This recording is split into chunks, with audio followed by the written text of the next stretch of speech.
Cultination, bonjour. Les gens du Moyen-Âge ont acquis une sorte de mauvaise réputation en ce qui concerne la propreté. En particulier la classe paysanne. Si la vie à l'époque médiévale comportait des aspects désagréables, on ne peut pas dire que tout était mauvais. Pour mieux apprendre sur la culture du Moyen-Âge, nous avons concocté pour vous plusieurs aspects hygiéniques des citoyens médiévaux. Suivez attentivement la vidéo pour enlever toute ambiguïté sur ce sujet.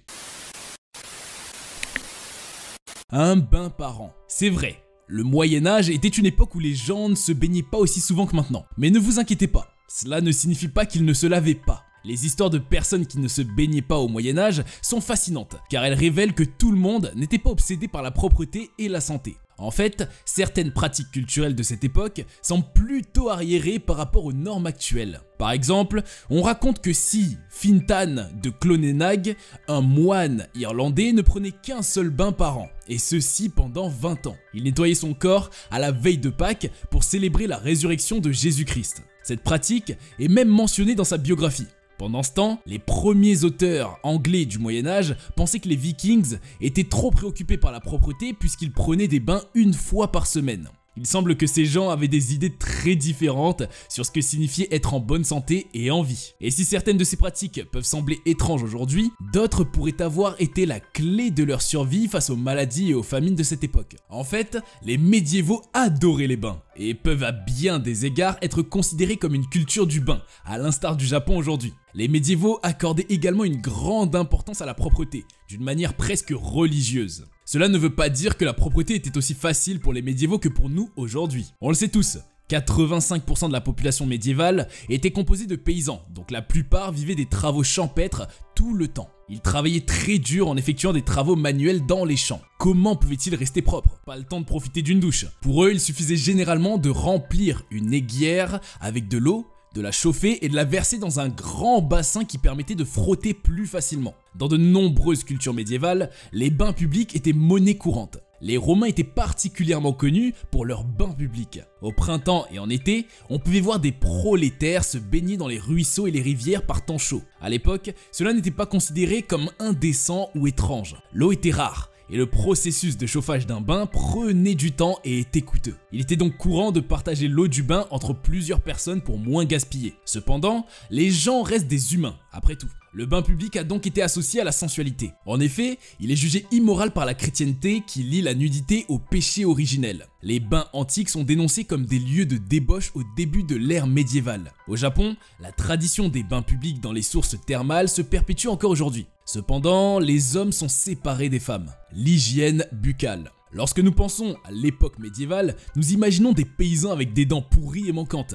Mais Tim O'Neill, spécialiste en littérature médiévale, affirme qu'au Moyen-Âge, un sourire blanc et une haleine agréable étaient des attributs admirables. Au Moyen-Âge, il est prouvé que les gens utilisaient des dentifrices, des poudres, des traitements et même des bains de bouche pour lutter contre l'halitose. Suivez la fin de cette partie pour savoir comment cela a été fait. On est tous d'accord qu'autrefois, les gens n'avaient pas le type d'hygiène buccale que nous avons aujourd'hui. Soit ils se brossaient les dents avec un chiffon ou avec un morceau de cuir, et parfois, ils frottaient même leurs dents avec le même matériau qu'ils utilisaient pour se nettoyer le corps. Les médiévaux avaient beaucoup de mal à garder leurs dents propres et blanches. Les instruments de cette époque sont loin des dentifrices, actuellement utilisés quotidiennement pour la prévention des caries et autres maladies qui affectent généralement les dents. Tout au long de l'époque médiévale, de nombreux hommes avaient l'habitude d'ouvrir des trous dans leurs dents car ils pensaient que cette technique leur garantissait une force supérieure à celle de la nature. Mais ce n'est pas tout, car le dentifrice recommandé n'était ni plus ni moins que l'urine. On croyait que ces sécrétions corporelles fournissaient la protection nécessaire contre toutes les infections buccales, conformément aux traditions de l'époque. Mais ces remèdes n'étant pas vraiment pratiques au quotidien, il n'est pas étonnant que les médiévaux aient voulu quelque chose de mieux que ce qu'ils utilisaient jusqu'alors. L'un des moyens utilisés par les médiévaux était de mettre de la sauge moulue dans une pâte faite de cristaux, de sel et d'eau. Cette pâte servait à la fois de dentifrice et de bain de bouche. Les dents étaient tout aussi importantes que la peau. Si les dents étaient abîmées, les gens souffraient toute la journée. Les médiévaux utilisaient des pâtes, des poudres et d'autres matériaux pour nettoyer et blanchir leurs dents et leurs gencives. Ils essayaient également de rafraîchir leur haleine en buvant du thé à la menthe chaque matin avant de prendre leur petit déjeuner. Les toilettes. Si la vie était beaucoup plus facile au Moyen-Âge, il n'en allait pas toujours de même pour les médiévaux et leur besoin d'aller aux toilettes. Avant l'arrivée de la plomberie intérieure, les déchets humains devaient être éliminés de plusieurs façons. Dans les villages ou sur les grands domaines, les paysans utilisaient une fosse d'aisance pour leurs propres excréments, qui étaient sans doute ramassés et répandus sur les champs comme engrais. Une meilleure solution a été inventée par les Romains, qui ont construit leurs toilettes en pierre et utilisé un siège en bois au-dessus d'une ouverture dans le sol. Ces toilettes étaient très populaires dans toute l'Europe au Moyen-Âge. Dans certains cas, une petite cabane fournissait un peu d'intimité et un banc percé en bois donnait un peu de confort et réduisait les chances de tomber dans la fosse. Des pots de chambre étaient utilisés la nuit et étaient vidés dans la fosse. En l'absence de papier toilette ou de papier tout court, ils devaient se contenter d'une touffe de foin, d'herbe, de paille ou de mousse végétale. Je vous en dis plus sur leur PQ de l'époque dans le prochain point. Le papier toilette. Aussi bien qu'ils ont pu trouver un objet de substitution pour les toilettes modernes, les médiévaux ont sûrement été pionniers dans la création d'un papier toilette traditionnel. Le Moyen-Âge était une période difficile pour les gens qui devaient se passer de commodités modernes comme le papier toilette et les serviettes en papier. Mais même si vous ne pouviez pas mettre la main sur du papier toilette, vous pouviez toujours être propre. À cette époque, les gens utilisaient des bâtons, de la mousse et d'autres plantes. Des découvertes archéologiques faites dans les fosses d'aisance des monastères en Irlande et en Norvège ont révélé la présence de petits morceaux de tissu qui étaient utilisés comme du papier toilette. Auparavant, les gens utilisaient diverses méthodes pour se nettoyer le derrière. Les Romains de l'Antiquité avaient une éponge sur un bâton qui, après le nettoyage, était placée dans un bol de vinaigre pour être décontaminée. Cependant, dans la Chine médiévale, une nouvelle méthode de nettoyage s'est progressivement développée. L'invention du papier a traditionnellement été datée de l'an 105 de notre ère, bien que des preuves archéologiques montrent qu'il était utilisé encore plus tôt. Le papier a trouvé de nombreux usages en Chine, et au 6e siècle, nous disposons de la plus ancienne référence à son utilisation pour l'hygiène personnelle. Un érudit du nom de Yan Zitui a écrit une lettre aux membres de sa famille dans laquelle il remarquait « Je n'ose pas utiliser le papier sur lequel il y a des citations ou des commentaires des saints classiques ou des noms de sages pour la toilette ». Cela implique qu'il utilisait des documents de moindre valeur à de telles fins. Le nettoyage des mains. Le Moyen-Âge demeure bien une époque de grands changements, mais il existe un domaine dans lequel la tradition ancienne et la science moderne coexistent encore. Le lavage des mains. Contrairement à la croyance populaire, les médiévaux se lavaient fréquemment les mains, généralement au lever et avant les repas. Ce n'était pas seulement une question de bonne manière, ils étaient bien conscients du lien entre la saleté et la maladie. C'est pourquoi le chirurgien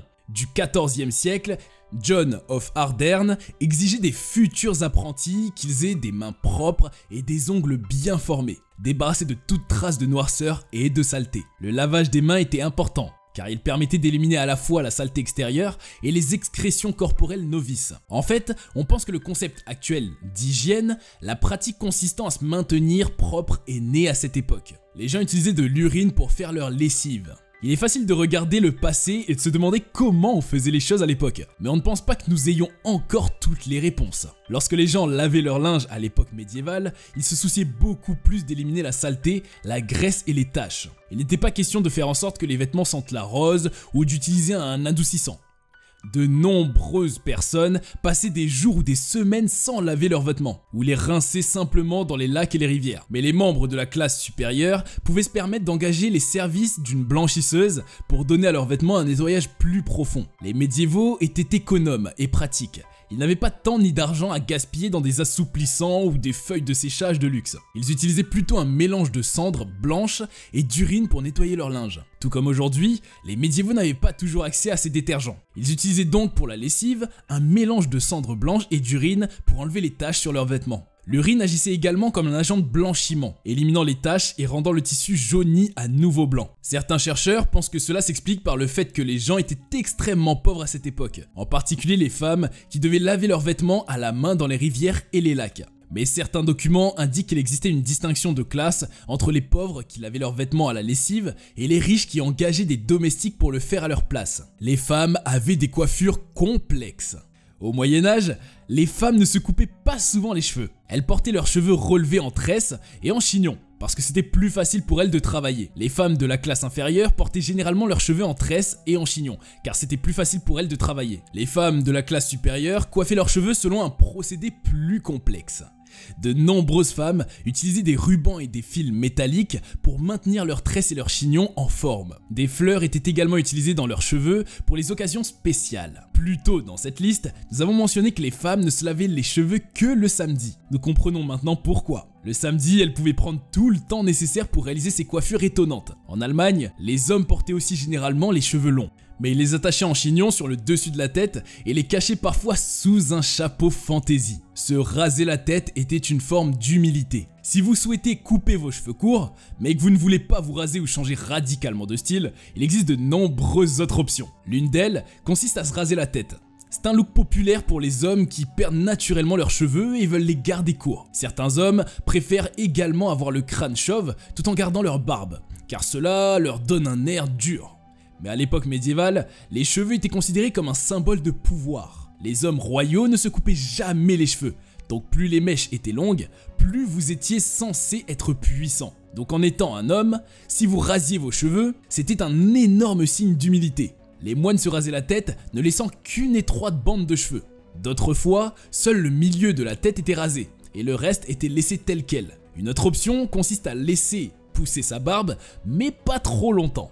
Vous ne voulez pas ressembler au Père Noël ou à tout autre personnage de dessin animé. Les gens se nettoyaient les oreilles avec de longues cuillères. Lorsque vous pensez aux Vikings, vous les représentez probablement comme des êtres rudes et coriaces, mais ils comptaient aussi parmi les peuples les plus inventifs de l'histoire. De nos jours, on utilise des cotons-tiges pour se nettoyer les oreilles, et certains médecins recommandent d'utiliser des rinçages plutôt que d'insérer un objet dans le conduit auditif. Aussi dégoûtant que cela puisse paraître, les gens utilisaient de longues cuillères en bois ou en métal appelées pelles à oreille ou cure-oreille pour retirer le cérumen. Les archéologues en ont trouvé chez les Vikings, ainsi qu'à l'époque post-Tudor. Ces mêmes cuillères pouvaient également être utilisées pour nettoyer le dessous des ongles. Il était courant pour les Vikings de porter leur cuillère d'oreille sur une chaîne autour du cou, afin de ne jamais être sans leur petit outil, si jamais ils devaient se nettoyer les oreilles. Les Vikings étaient également connus pour être des gens très pratiques. Ils portaient des vêtements faits de peau et de fourrure d'animaux, construisaient des bateaux avec du bois flotté et des fragments d'os, et vivaient dans des maisons dont le toit était fait de peau d'animaux, ce qui n'est pas surprenant. Ils se tatouaient même avec de la teinture bleue fabriquée à partir de coquilles d'escargot. Une vie telle que représentée dans la célèbre série The Vikings. Les puces et les poux étaient un énorme problème pour tout le monde. Les poux et les puces étaient l'une de leurs monnaies courantes. On pouvait les trouver sur la literie, les vêtements, les cheveux, etc. Les pauvres étaient particulièrement sensibles à ces parasites car ils n'avaient pas accès aux bains ou à d'autres produits d'hygiène. Cependant, même les riches avaient ce problème. Cela s'explique par le mode de propagation de la peste. Les puces s'introduisaient dans les maisons par l'intermédiaire des souris qui les ramenaient de l'extérieur. Pour lutter contre ce problème à la maison, les personnes aisées payaient des domestiques pour qu'ils les peignent tous les matins et parfois tous les après-midi. Lorsqu'ils avaient terminé cette tâche, ils utilisaient un petit outil appelé balai pour enlever les poux, les puces qui s'étaient fixées pendant leur journée de travail. Le cycle mensuel d'une femme était une punition de Dieu. Les femmes sont confrontées au cycle mensuel depuis des siècles. Nous n'avons aucune idée de la raison pour laquelle il se produit, mais nous savons qu'il s'agit d'un élément naturel de la féminité et qui aide à produire des ovules. Au Moyen-Âge, les médecins pensaient qu'il s'agissait d'une punition de Dieu, parce qu'Ève avait péché dans le jardin d'Éden. Ils ne donnaient donc jamais rien aux femmes pour soulager les crampes ou la douleur. C'était une punition selon eux. Certaines religieuses ont cessé d'avoir leurs règles pour prouver que si une femme consacrait sa vie à Dieu, elle briserait la malédiction d'Ève.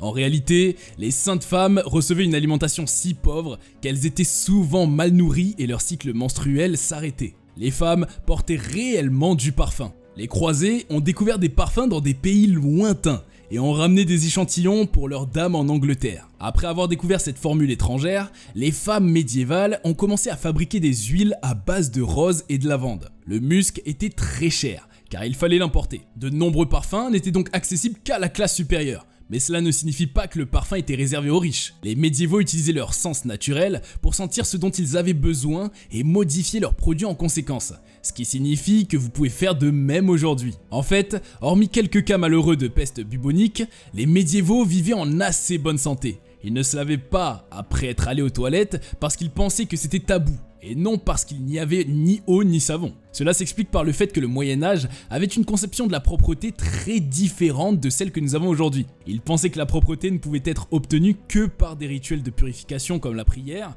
la confession et le jeûne. En plus de cet aspect religieux, ils croyaient également que la propreté physique était importante pour maintenir. Nous sommes arrivés à la fin de notre vidéo. N'oubliez pas de nous laisser un like et de commenter l'information que vous avez le plus aimée. A bientôt sur Cultination.